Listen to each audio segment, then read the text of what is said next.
Today I want to tell you a story that you might not want to hear, but perhaps you need to. A story that doesn't come from fiction, but from real moments stitched together from reality. A quiet reality faced by thousands, maybe even millions, of elderly people around the world. It's a story that asks one simple question: what happens when those who once raised us become inconvenient? This is the story of Elsa, a story about life, love, aging, and the painful truth of being forgotten. Let us begin. On August 3rd, 2024, Elsa turned 80. Happy birthday to She sits by the garden, the sun on her skin, a breeze through her hair, a notebook in her lap. She doesn't hate Daniel. She never did. She just wishes he had listened. She just wishes he had remembered who taught him to tie his shoes, who stayed up with him during his fevers, who sold her wedding ring to pay for his first car.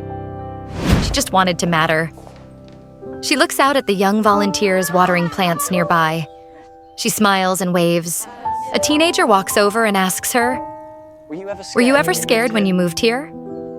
Elsa thinks for a moment. "I wasn't scared of the building," she says. "I was scared of becoming invisible." Later that afternoon, Elsa sits at the weekly memory hour. Martha reads a poem. Another resident, Mr. Hollis, shares a story about losing his wife during the pandemic. A few nurses join in too, adding their own reflections about working with the elderly. Elsa opens her notebook and begins reading aloud a new journal entry. Some people leave home with a suitcase, some with a stretcher, but we all leave. The question is, who walks with us when we go? She pauses and looks around the room. Her voice quivers but remains steady. We're not sad because we're old. We're sad because we're forgotten. We have stories. We have names. We remember things you've already forgotten.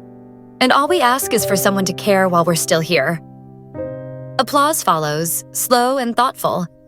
A nurse wipes away a tear. The following week, something unusual happens. Lucy, the social worker, tells Elsa that a local university has selected her anthology, Left Behind, Not Forgotten, for inclusion in their sociology curriculum. A professor has reached out. They want her to speak, remotely, via a recorded video. Elsa is nervous, but agrees. A few days later, she sits in front of a camera. She looks into the lens and speaks from the heart. I don't speak as a scholar. I speak as someone who loved, who lived, and who waited for people who stopped coming. If you're watching this, ask yourself, what kind of legacy are you building?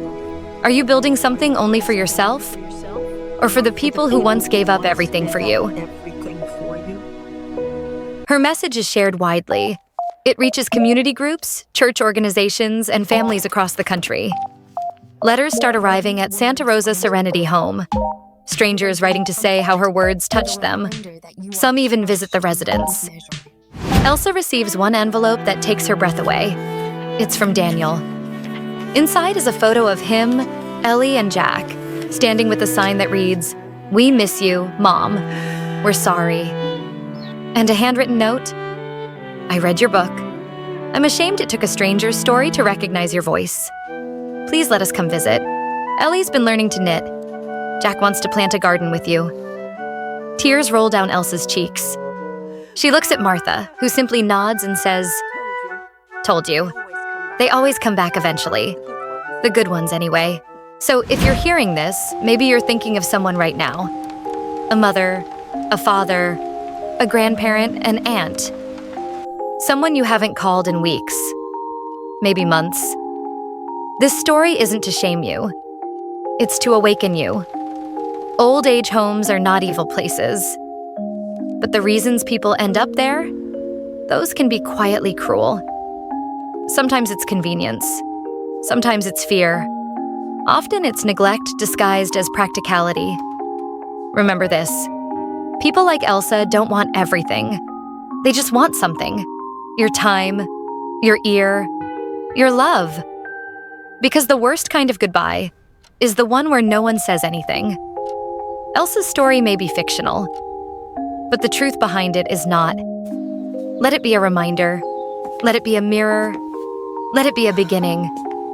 Thank you for listening. And before this video ends, call someone who's waiting for you.